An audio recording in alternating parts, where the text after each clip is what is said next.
이해할 수 없는 고난이 우리에게 닥칠 때 그 고난을 우리가 어떻게 받아들여야 되는가? 유명한 성경절이죠. 히브리서 12장 5절 6절입니다.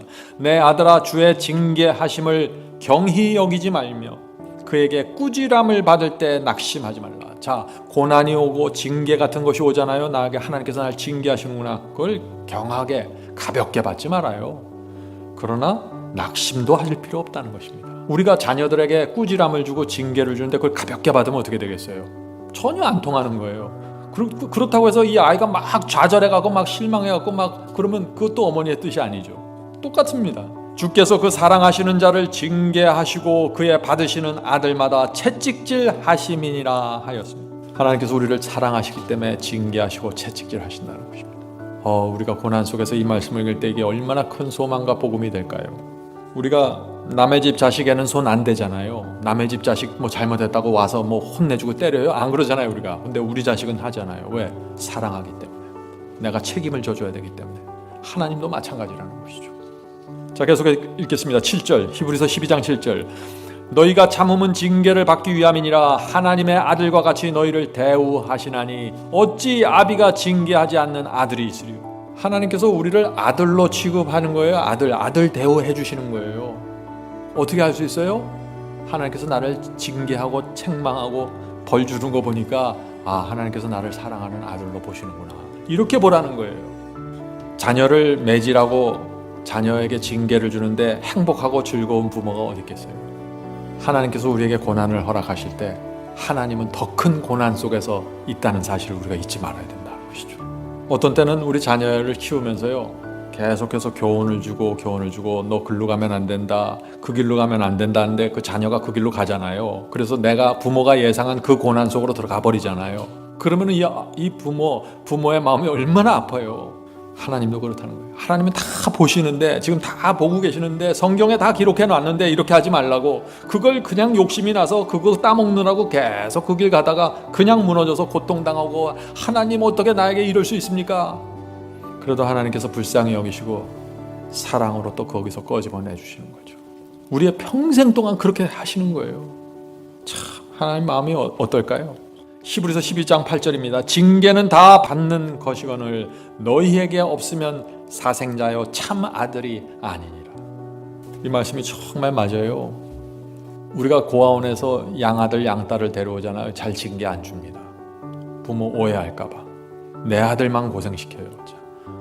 제 아는 장로님이, 아버님이 고아원을 하셨는데 이 아버님이 자기 아들도 있고 고아원에 있는 사람들을 데려다가 같이 기르었는데 자기만 혼을 낸다는 거야. 고아원에서 양자로 데려온 아이들은 때리지도 않고 혼내지도 않아요. 근데 자기는 그렇게 혼을 낸다는 거예요. 그래서 자기가 너무 마음이 아팠대요. 자긴 친아들인데 왜 아버지는 나만 혼내나. 자기를 혼내면서 이 고아원에서 온 형제들을 교육시키더래요. 얼마나 자기가 마음에 상처가 받았는지 모른대. 그러다 나중에 커서 장로님이 되고 히브리서를 공부하면서 아버지의 마음을 이해하게 된다. 히브리서 12장 9절 10절입니다. 또 우리 육체의 아버지가 우리를 징계하여도 공경하였거늘. 자, 우리의 육신의 아버지가 우리를 징계하고 채찍질해도 우리가 아버님을 공경하잖아요. 아버지 날 되면 선물도 드리고. 하물며 모든 영의 아버지께 더욱 복종하여 살려 하지 않겠느냐. 저희는 잠시 자기 뜻대로 우리를 징계하였거니와 오직 하나님은 우리의 유익을 위하여 거의 거룩하심에 참여케 하시니라. 육신의 아버지들은 자기 성질에 못 이겨서 징계를 준다 이거예요. 어떤 때는 자기를 위해서 징계를 줘요. 어떤 때는 자기를 위해서 과외 공부도 시키고 아버지의 행복을 위해서. 근데 이 하늘 아버지께서는 우리의 유익을, 전적으로 우리의 유익을 위해서 거룩하심에 참여하기 위해서 징계를 준다고요. 채찍질하고.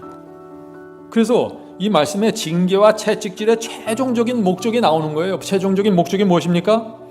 우리를 하나님의 거룩하심에 참여케 하는 거예요. 이것 때문에 그리스도인들에게 재난이 오고 질병이 오고 사고도 오고 병이 오는 것입니다.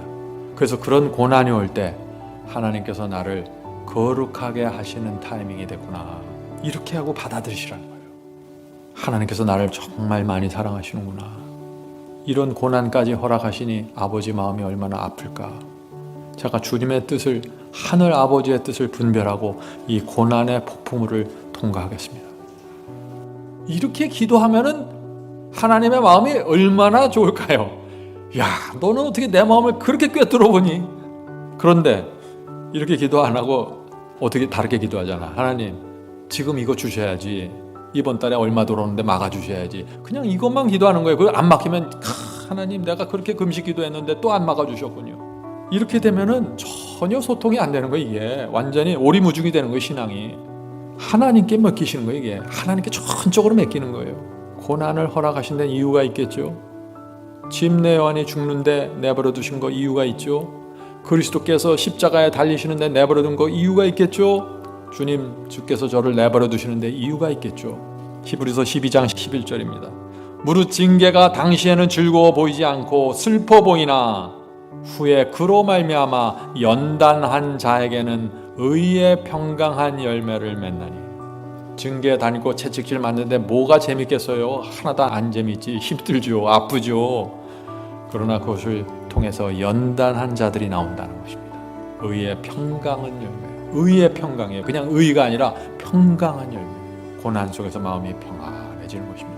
12절 13절입니다. 히브리서 12장 12절 13절. 그러므로 피곤한 손과 연약한 무릎을 일으켜 세우고 너의 발을 위하여. 자, 고난 속에서 지금 왔는데 너희 손이 피곤하지, 무릎이 연약하지, 그러나 일으켜 세우라는 것입니다. 하나님의 뜻이 있기 때문에 너희 발을 위하여 곧은 길을 만들어 저는 다리로 하여금 어그러지지 않고 고침을 받게 하라. 팔다리에 힘을 주고 좁은 길을 가라는 것입니다. 하나님의 뜻이 있으니까 걱정하지 말라는 것입니다. 하나님의 지혜와 하나님의 사랑과 하나님의 놀라운 섭리 속에서 내 생에 모든 것이 합력하여 선을 이루어지고 있으니까 걱정하지 마라. 하나님을 신뢰하라. 그래서 사업이 망해도 뭐 일이 안 풀려도 문제가 생겨도 하나님의 섭리와 하나님의 지혜와 사랑을 보면서 믿는 것입니다. 그것이 믿음이에요.